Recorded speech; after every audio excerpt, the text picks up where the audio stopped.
Hello students, स्वागत है आपका हमारे स्टडी व्यू एजुकेशन चैनल में।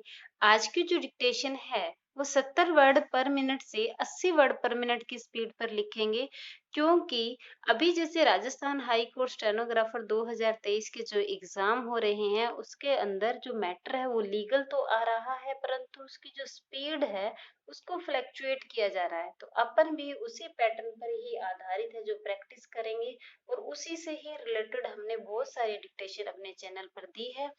यदि आपने पहले वाले डिक्टेशंस नहीं लिखी हैं तो प्लीज आप वो डिक्टेशन लिख लीजिए, आपको बहुत सारा फायदा मदद मिलने वाली है। डिक्टेशन स्टार्ट होगी 3 सेकंड बाद। Ready, start. अभी निर्धारित आक्षेपित विक्रय विलेखों के विक्रेता भागचंद और नानक चंद भाई थे। विराम, वादी ओब्लिक अपीलार्थी के विद्वान काउंसिल द्वारा दोनों की यह दलील थी कि उन्होंने अपने हित पूर्वाधिकारी से वाद भूमि में हक अर्जित किया है। विराम, उसके उपरांत वादी ओब्लिक अपीलार्थी के विद्वान काउंसिल ने इस न्यायालय के समक्ष विक्रय विलेखों जिसकी वैधता को चुनौती दी गई है के विक्रेता के साथ वादी पर जोर दिया है। दोनों को ही वाद संपत्ति को अपने पुरुष वंशागत हित पूर्वाधिकारी से उत्तराधिकार में प्राप्त करना अभी निर्धारित किया गया है। अतएव जब तक इस प्रभाव का परिणामिक प्रभाव की संपत्ति पैतृक या सहदाई की प्रकृति से अर्जित की गई है या हिस्सेदारी है, तब तक वाद संपत्ति का अन्य संक्रामण विधि मान्य नहीं हो सकता है, जब तक कि इसे संपदा के फायदे या विधिक आवश्यकता के लिए विक्रय किया जाना दर्शित नहीं कर दिया जाता है, जिसका साक्ष्य अब तक प्रस्तुत नहीं किया गया है।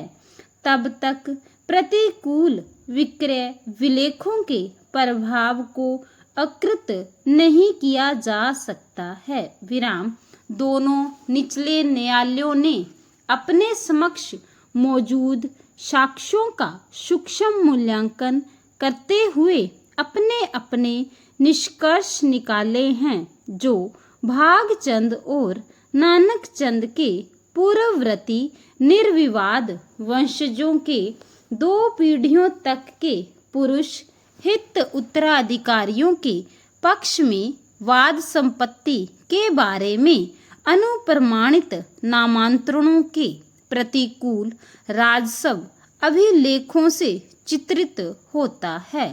अतएव आरंभ में ही वादी की वाद संपत्ति के बारे में पैतृक या सहदाई की संपत्ति होने की दलील में कोई विशेषता, चरित्र या अवयव गठित नहीं होता है।